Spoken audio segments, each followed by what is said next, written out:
Welcome to the point. అర్ధరాత్రి ప్రపంచం కళ్ళలో వేళ కాని వేళ ఒక అమ్మాయి వెళ్ళి రేప్కి గురవుతే ఆ టైంలో బయటికి వెళ్లాల్సిన అవసరం ఏంటి అని ప్రశ్నించారు. ఆ తర్వాత మరో సందర్భంలో స్వేచ్ఛతో నేను చూసుకుంటానంతా అని అలా బయటికి వెళ్ళి తిరిగి రాని అమ్మాయి గురించి మాట్లాడుకున్నప్పుడు ఆ టైంలో ఎందుకు బయటికి వెళ్ళింది, అసలు రోడ్డు మీదకి వెళ్లాల్సిన అవసరం ఏంటని సమాజం ప్రశ్నించింది. వీళ్ళందరూ మన మధ్య లేరు, చనిపోయారు. ఇప్పుడు తాజాగా పరాకాష్ఠ ఏంటంటే విద్యా సంస్థలో అంటే ఒక మెడికల్ కాలేజ్ ప్రాంగణంలో విధులు నిర్వహిస్తున్న ఒక యంగ్ మెడికోపై తీవ్రమైన దాడి జరిగింది.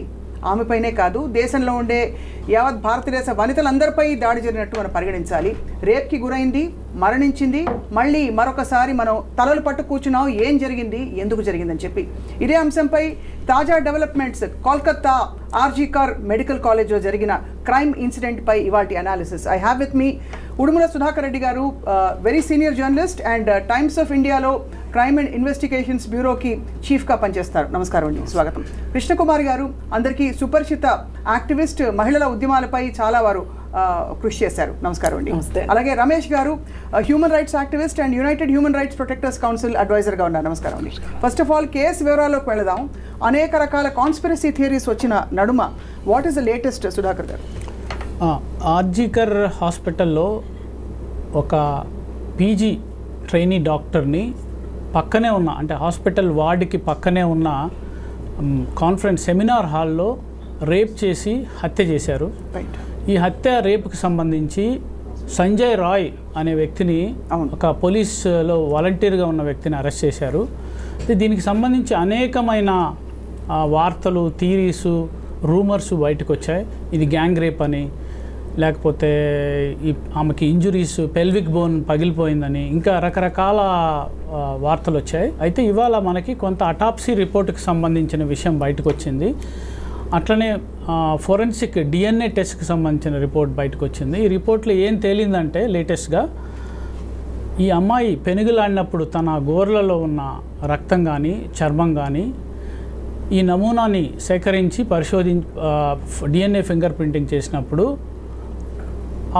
ఎవరైతే అక్యూజ్డ్ ఉన్నాడో, రేప్ అక్యూజ్డ్ ఉన్నాడో అతనికి టాలీ అయింది డిఎన్ఏ ఫింగర్ ప్రింటింగ్. దాంతో ఈ నేరానికి సంబంధించిన వ్యక్తి అతనే అన్నది సైంటిఫిక్గా రూఢి అయింది.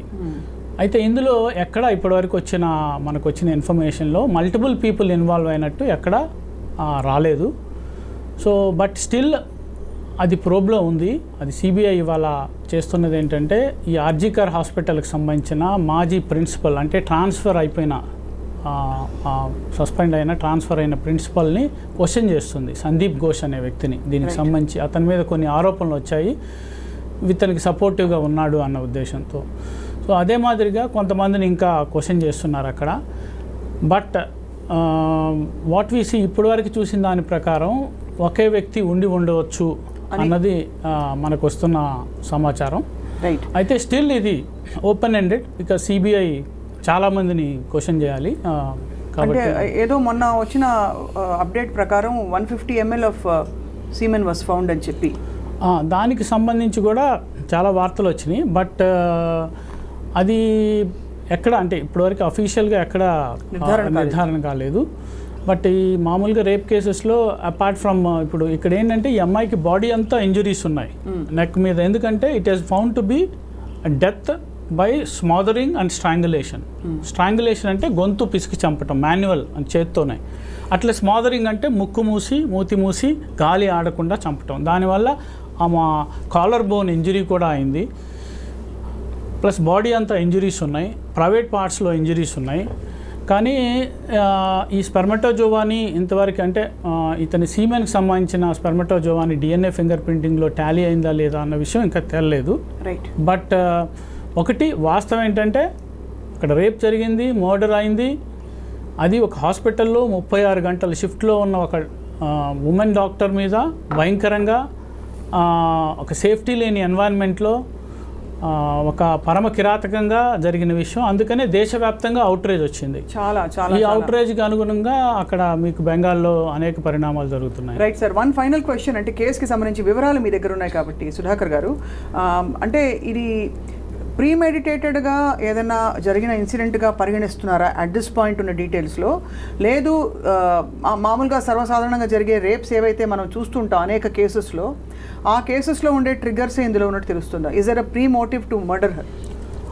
అంటే ఇక్కడ ఏంటంటే మనం ఇక్కడ కూర్చొని చెప్పలేము, చెప్పినా అది సాహసమే అవుతుంది. కాకపోతే మనం చూసిన దాని ప్రకారం, మనం అక్కడ ఉన్న రిపోర్టర్స్తో మాట్లాడింది కానీ చూసిన దాని ప్రకారం, but this fellow may be having knowledge.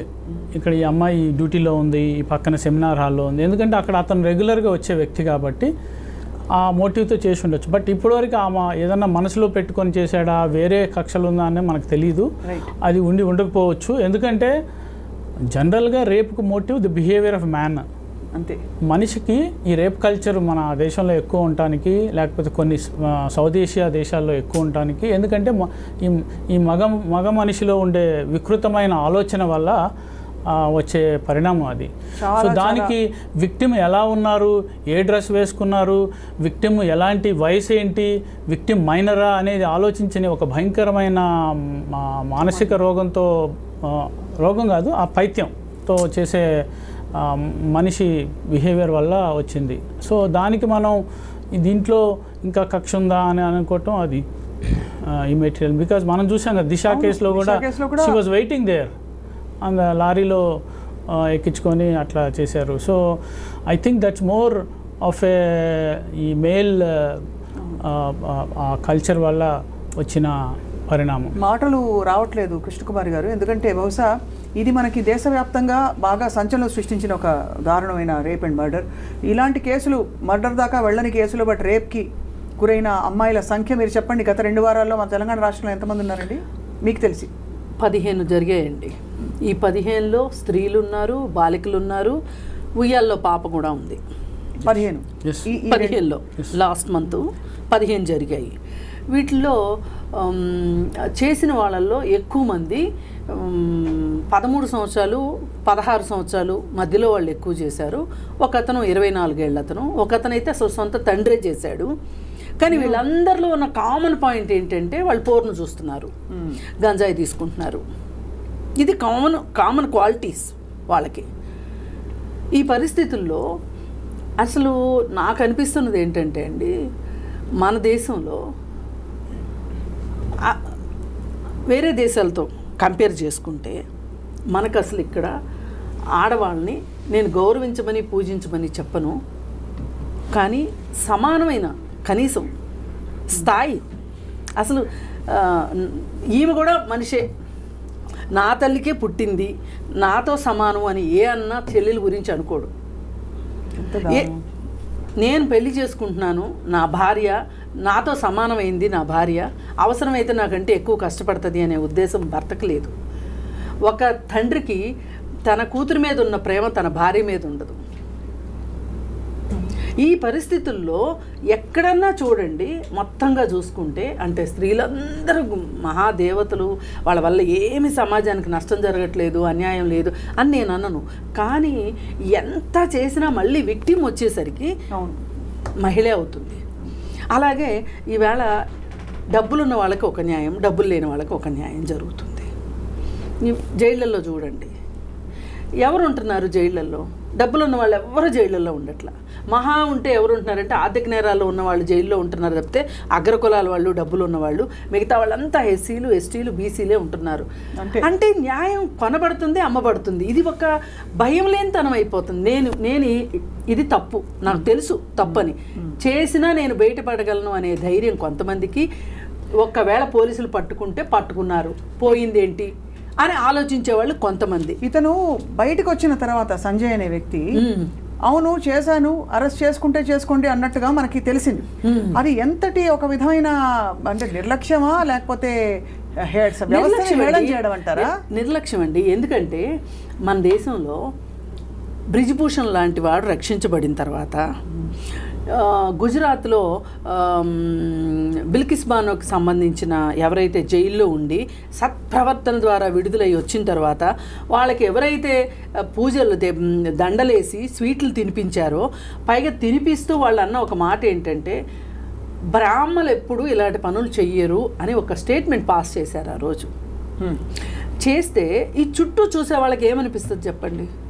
ఓ చేశారు, చేసిన సంగతి వీళ్ళందరికీ కూడా తెలుసు, అదే చేసిన వాళ్ళు బయటకు వచ్చారు, నేను వస్తాను. ఈ ఎవరికైనా సరే 3 నెలల్లోనో 6 నెలల్లోనో సంవత్సరంలోనో ట్రయల్ అయిపోయి ఇతనికి శిక్ష పడింది అని ప్రపంచానికి చాటి చెప్పిన కేసు ఒకటి ఉందేమో చెప్పండి. అసలు లేదండి, నిర్భయలోనే అంత గగ్గోలు పెట్టి చట్టాలు కూడా తీసుకొచ్చిన కేసులోనే ఎంతకాలం పట్టింది, ఎన్ని పరిస్థితుల్లో అసలు అందరూ ఒక్కొక్క తల దిక్కుపోయారు.